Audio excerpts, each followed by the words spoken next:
දැන් අනුර කුමාර දිසානායක ගහන පුද්ගලෙක් නෑ. එයාට අවුරුදු 10ක් නෙවෙයි 25ක් හරි කරන්න. ජේ.පී ආණ්ඩුව අවුරුදු 50ක් හරි කරයි.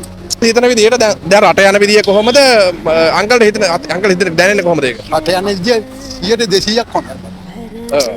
ගන්නවා. ඇයි ඒ කියලා කිව්වා? අයියේ කියන්නේ බලන්නකො මේ කුඩු ටික නැති කරනවා නම් කොච්චර හොඳ දෙයක් අනිත් අයින්ට මොකද පුළුවන් වුණාද? බැරි වුණා. අනිත් රාජපක්ෂලා ගෝඨාභය ඔක්කොම මෙව කරා පුළුවන් වුණා. දැන් මේ මුෂ්‍ය කරන මට කියන්න තින්නේ කියලා මෙයා වගේ මං පන්දා පාට මම හොඳ පුද්ගලයා මෙයා මේ ජනපති වුණා. දැන් අනුර කුමාර දිසානායක ගහන පුද්ගලෙක් නෑ. එයාට අවුරුදු 10ක් නෙවෙයි 25ක් හරි කරන්න. එයා 29 ත්‍යාම තමයි එන්නේ. හා එයා 25 එනවා අනිවාර්යෙන්ම මුක්කත් නෙවෙයි වැඩි හරියක් නෙවෙයි. බඩු මිල නම් ඉහළයි පොඩ්ඩක්. ඒ ගැනත් මං කියන්න කවුරු කරත් ඇත්ත කියන්න ඕනේ නේ. දැන් බලන්න අද ගෑස් සිලින්ඩරේ ගණන්.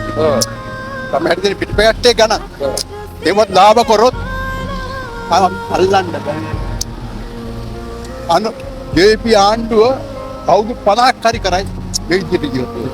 මට කියන්න මම ඉන්නේ දෙහිවල. මේකයි මට කියන්න තියෙන්නේ. කවුද කරේ කියන්නේ? කවුද මේ විදිහට කරේ? රාජපක්ෂ පරම්පරාව ඉන්නකොට මොකද කරේ? නැති කරාද? නැති කරාද කියන්න මට. නෑනේ. නැති කරේ නෑ. බලද ඒ කුඩු වැඩි වෙලා තියෙන එක.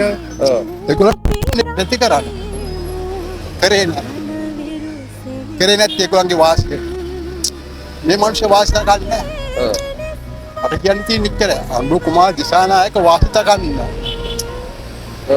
ඒකෙන්ද මේ මිනිස්සුව කාටත් නවත්තන්නත් බෑ. කොයි ආතර කවුරු කොහොම කරත් මම නම් කියන්නේ අනුර කුමාර දිසානායක තව 10කටවත් පොල්ලන්න බෑ.